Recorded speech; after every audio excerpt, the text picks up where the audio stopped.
Assalamualaikum. Hola holi cikabum cikabum.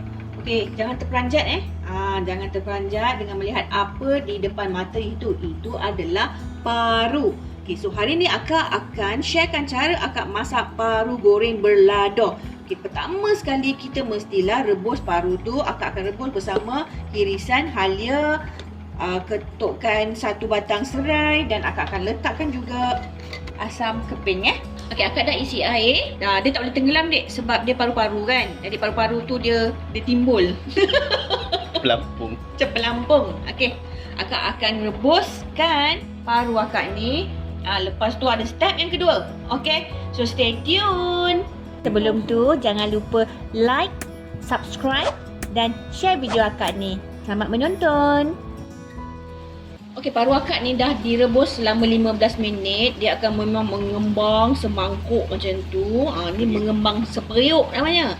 Tapi jangan risau, jangan takut. Okey, kita kalau paru-paru kita kembang, kita risau. Tapi ini paru lembu yang kembang. Okey, jangan risau ya dek. Kita teruskan lagi dalam 15 minit.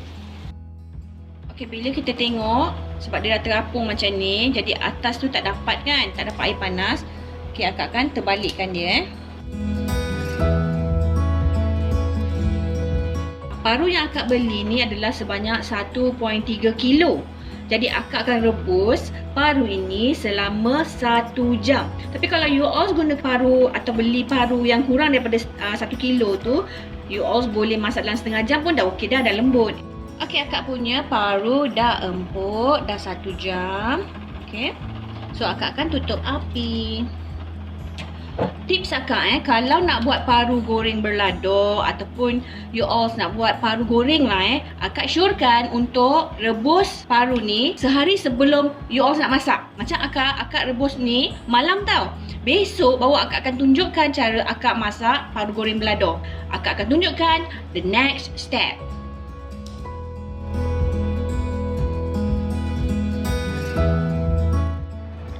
Okey, beginilah kejadian paru yang akak dah toast tadi. Akak akan simpan paru ni untuk dimasak esok. So, sebelum akak simpan, akak akan taburkan garam. Okey, taburkan garam. Lepas tu nanti akak akan rata-ratakan ke seluruh permukaan paru.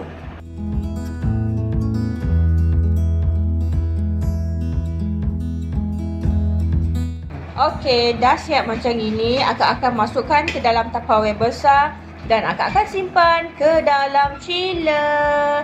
Kita ketemu lagi esok. Stay tune.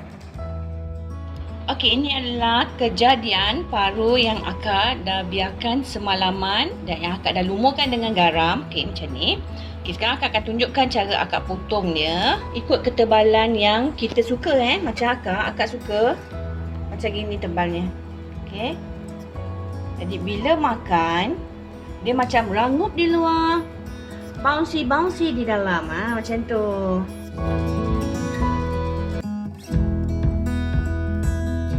Okey, besar potongan kita sama ada suka nak besar macam ni ataupun sederhana macam ini. Kita pulang. Okey, akak suka pelbagai, ada yang besar, ada yang kecil.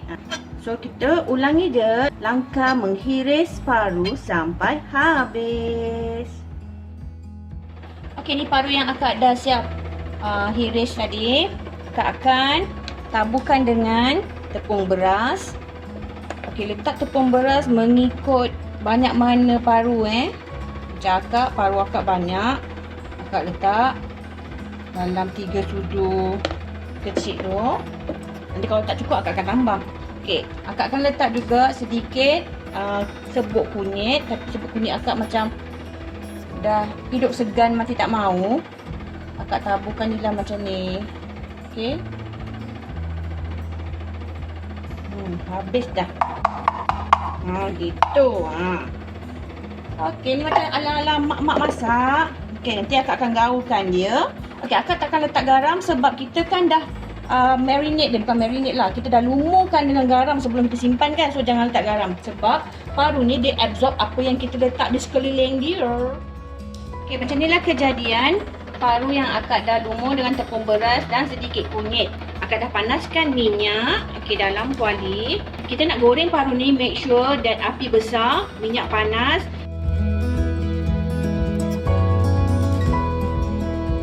Kita biarkan macam ni, masa dia garing, nanti kita akan terbalikkan dia. Okey, paru ni dia tak meletup sebab kita dah rebus dan kita dah biarkan, kita lumur dengan garam dan biarkan dalam chiller semalaman. Dia jadi paru tu kering. Dia tak ada air tersimpan di dalam kandungan paru itu. Macam ayat, macam saintis tapi kelakar. Jadi dia tak meletup. Okey, dia dah kembang macam pokok lekor ni. Kita terbalikkan dia. Kalau nak buat yang paru bergoreng saja, bolehlah letak jintan manis, ketumbar. Tapi ni sebab nak buat masak belado, akak tak letak tu semua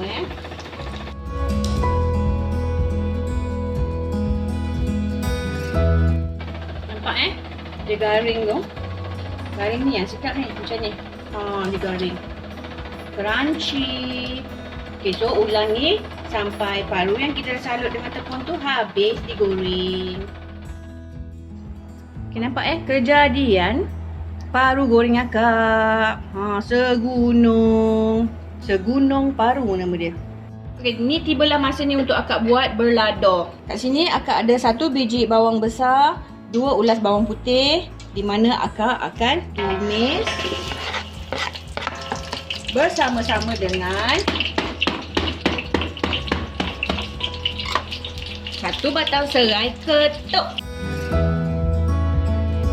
Okey, akak buat sambal belado ni, akak buat lain sikit Akak tak adalah macam lada basah sahaja. Akak akan campurkan sedikit dalam 2 sudu lada kisar sebab akak nak dia salutkan paru tu. Lepas tu yang belado tu untuk dia punya rasa. Akak masukkan bawang kisar. Kat sini akak kisar 10 biji bawang merah, 7 ulas bawang putih, 1 inci halia. Itu saja untuk kisaran.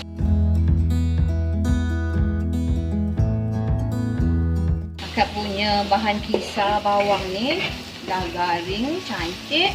Akak akan masukkan cili kisar 3 sudu.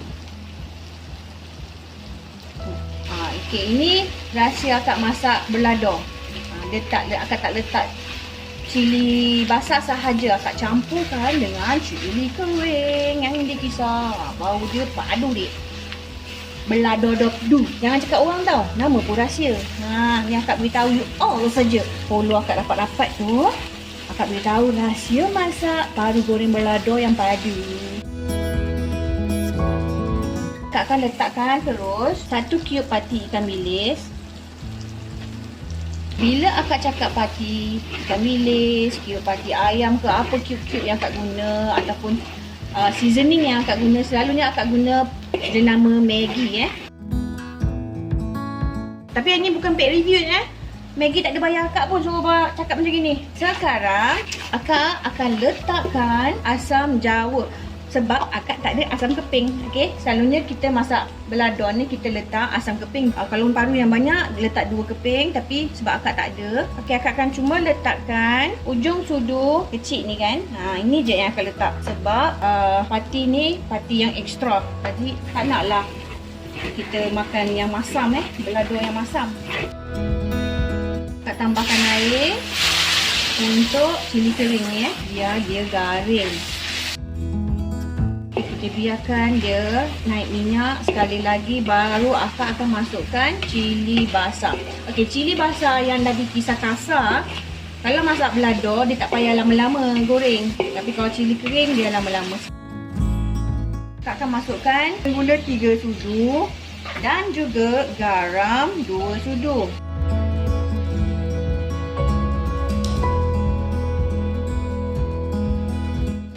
Okey, bila semua rasa dah balance, dah sedap, padu, akak akan masukkan cili kisar ni Akak kisar 7 batang cili merah dengan 20 batang cili padi merah. Nampak tak? Memanglah jadi padu. Rasa dia meletup. Oh, nampak belado. Nampak biji lado. Ni. Masak sambal lain dengan masak belado Belado memang berbiji macam ni. Dia macam ganas. Dan kita kisar kasar je dia punya cili tu. Dia tak halus macam cili kering yang kita ni blend. Okay, akak tambahkan lagi 3 sudu gula. Sebab masak balado ni kena manis dek. Okey, bila rasa semua dah balance, sekarang barulah kita terus masukkan pelakon utama kita. Paru dek. Gaul rata. Paru ni.